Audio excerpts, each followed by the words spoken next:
الحمد لله رب العالمين والعاقبة للمتقين والصلاة والسلام على سيد الأنبياء والمرسلين وعلى آله وأصحابه أجمعين أما بعد فأعوذ بالله من الشيطان الرجيم بسم الله الرحمن الرحيم ألم يجدك يتيما فآوى وقال النبي صلى الله عليه وسلم إني لأعرف حجرا بمكة كان يسلم علي قبل أن أبعث إني لأعرفه الآن أو كما قال عليه الصلاة والسلام پیدا ہوئے تو باپ کا سایہ اٹھا دیا پیدا ہوئے تو باپ کا سایہ اٹھا دیا گھٹنوں چلے تو دادا عدم کو روانہ تھا گھٹنوں چلے تو دادا عدم کو روانہ تھا چلنے لگے تو مادر و عم ہو گئے جدا چلنے لگے تو مادر و عم ہو گئے جدا ہر ایک سایہ سر سے یوں اٹھتا چلا گیا سائے پسند نہ آئے پروردگار کو سائے پسند نہ آئے پروردگار کو بے سایہ کر دیا گیا اس سائے دار کو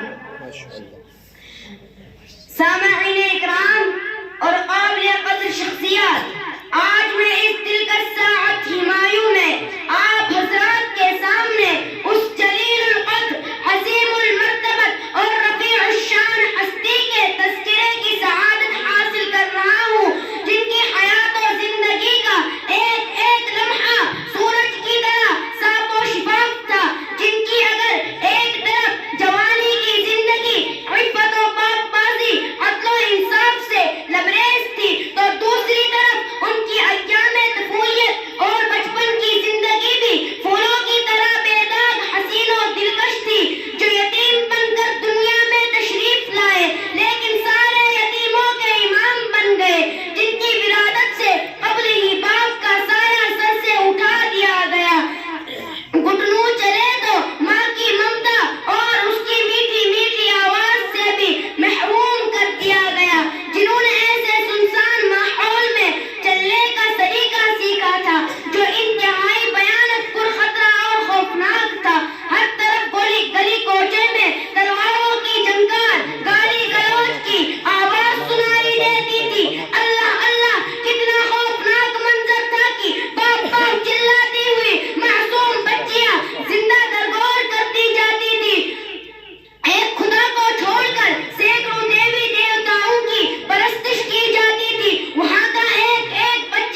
ہستی میں کوئی در یتیم ایسا.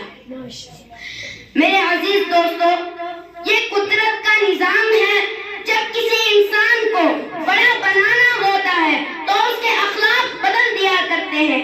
رفتار و گفتار، اقوال و افعال اور اس کے کریکٹر میں تبدیلی آ جایا کرتی ہے جو روشن مستقبل کی گمازی کرتی ہے. بچپن میں بچوں کا نہج دیکھ کر ان کی پرواز کی قسم کھائی جا سکتی ہے. اس لیے رب کائنات نے اپنے محبوب کے ساتھ ویسا ہی معاملہ کیا. آپ صلی اللہ علیہ وسلم کے سر پر ختم نبوت کا تاج سجانا تھا. اس لیے آپ کے پورے سلسلے نسب کو ہر طرح کی غلاظت اور ناپاکی سے محفوظ رکھا. مسلم شریف کی روایت ہے، آپ علیہ الصلوۃ والسلام نے فرمایا: ان اللہ اصطفى کنانة من ولد اسماعیل واصطفى قریش من کنانة واصطفى من قریش بنی ہاشم واصطفانی من بنی ہاشم. سب سے پہلے اللہ تعالیٰ نے حضرت اسماعیل علیہ الصلوۃ والسلام کی اولاد میں سے کنانہ کو منتخب کیا، پھر کنانہ میں سے قریش کو منتخب کیا، پھر قریش میں سے بنی ہاشم کو منتخب کیا، پھر بنی ہاشم میں سے اللہ تعالیٰ نے مجھ کو چنا. یہ انتخاب پہ انتخاب کیوں؟ اس لیے کہ آپ صلی اللہ علیہ وسلم کے سر پر آپ کو ساری دنیا کا امام بنانا تھا. آپ کو ساری دنیا کے لیے رحمت بنا کر مبعوث کرنا تھا. آپ کو شہنشاہ کونین بنانا تھا. آپ کے سر پر ختم نبوت کا تاج سجانا تھا. آپ کو سید الانس والجن کا خطاب دینا تھا. آپ کو خالق کائنات کا محبوب بننا تھا. ہاں آپ کو پوری دنیا کا امام بننا تھا. ماشاءاللہ.